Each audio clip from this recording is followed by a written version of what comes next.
Anchor Lasya ఈ పేరు కోసం మనకు ప్రత్యేకమైన పరిచయం అవసరం లేదు. బుల్లితెరపై యాంకర్ రవితో కలిసి చీమ ఏనుగు జోక్స్‌తో అందరిని ఆకట్టుకునేది. అయితే యాంకర్ లాస్య మంజునాథ్ అనే ఒక మరాఠీ అబ్బాయిని ప్రేమించి ఎంతో అంగరంగ వైభవంగా వివాహం చేసుకుంది. అయితే వీరి వివాహ జీవితంలో చాలా ఆనందంగా గడుపుతున్నారు. అలానే లాస్య టాకీస్ అనే ఒక యూట్యూబ్ ఛానల్ ద్వారా కూడా అందరినీ ఎంతగానో ఆకట్టుకుంటుంది. అలానే తన భర్తతో, అలానే తన పిల్లలతో ఉన్న బెస్ట్ మూమెంట్స్ అన్నిటిని తన సోషల్ మీడియా వేదిక ద్వారా అభిమానులకు షేర్ చేసుకుంటూ పంచుకుంటూ ఉంటుంది.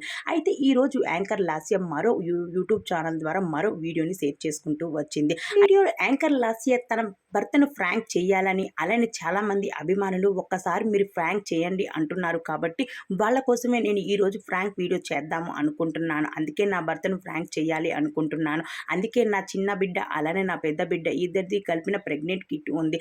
దానితో మరోసారి నేను ప్రెగ్నెంట్ అవ్వబోతున్నాను, మూడోసారి తల్లిని కాబోతున్నాను అంటూ నా భర్తని ఫ్రాంక్ చేయాలి అనుకుంటున్నాను. అప్పుడు నా భర్త రియాక్షన్ చూడాలి అంటూ చెప్పుకొచ్చింది యాంకర్ లాస్య. అలానే తన భర్తను ఫ్రాంక్ చేయడంతో తన భర్త ఇలాంటివి మరోసారి చెయ్యదు. కోపగిచ్చుకున్న తన భర్త ఎమోషనల్ అవ్వడంతో తనని క్షమించమని కోరుకుంటూ ఒక ఎమోషనల్ వీడియోని షేర్ చేసుకుంటూ వచ్చింది యాంకర్ లాస్య. ఆ వీడియో ఇప్పుడు సోషల్ మీడియాలో హల్చల్గా మారింది. ఆ వీడియో మనం ఇప్పుడు ఈ వీడియోలో చూసేద్దాం.